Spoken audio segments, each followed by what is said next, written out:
So this is really silly and unimportant in the scheme of the whole Scrabble fiasco, most likely. But I'm getting more and more amused by this conversation with wwrf-s8s, and it's just setting off my intuition in some weird way. Now, it could be that this person is speaking the truth and is just some random person who came across my stuff on the internet. But even so, it really doesn't change anything. It's just funny to me they're still picking an argument about this one privacy issue with regard to the woman who accused Chris Lipe. When I'm like, okay, you want to try to pick on this and say there's some wrongdoing by me, whatever. Like, I'm not even going to call in that argument and spend a lot of time wasted on it. The fact is that, like, you can drive starships through the holes in the other side, and why aren't you grilling the other side and all the vastly, horribly wrong things they did, and you're just looking for these little nits to pick with me?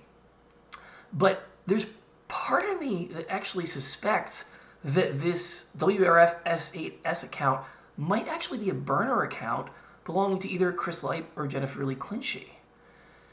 And it's not just because it's relying on this privacy excuse, which has been kind of their main argument against me all this time.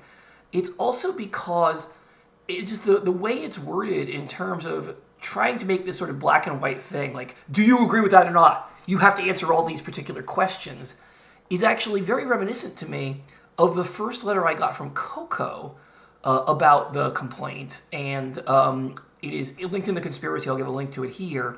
But they did this funny thing where they actually gave this phrasing, we invite you to provide a response statement to identify witnesses and provide any relevant information for the conduct team's consideration. You must provide a detailed response to the complainant's allegation and admit, deny, or otherwise respond to each accusation of harassment in the complaint, or exercise the option at the bottom of this complaint for older events. If you fail to address a specific allegation which does not fall under the below option, that failure will continue an admission of facts, constitute an admission of facts as stated in the complaint.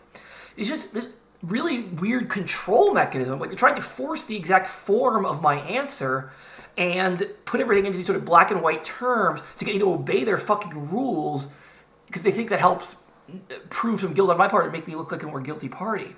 And I'm just not playing that game at all, but that kind of language in that Coco complaint and the kind of language that I'm getting from this account in YouTube just seems like eerily familiar to me.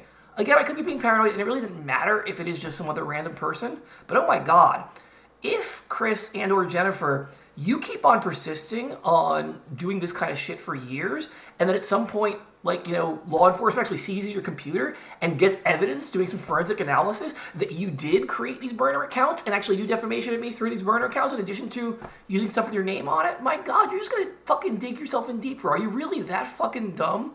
Again, that could be a little paranoia on my part, and do consider that, like, that's part of the problem with PTSD and hypervigilance, is that these people make you fucking paranoid sometimes.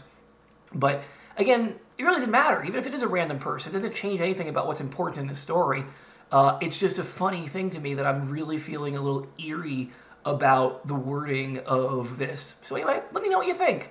If I'm just being paranoid or if there really is something to my suspicion about this particular YouTube account, I'm curious.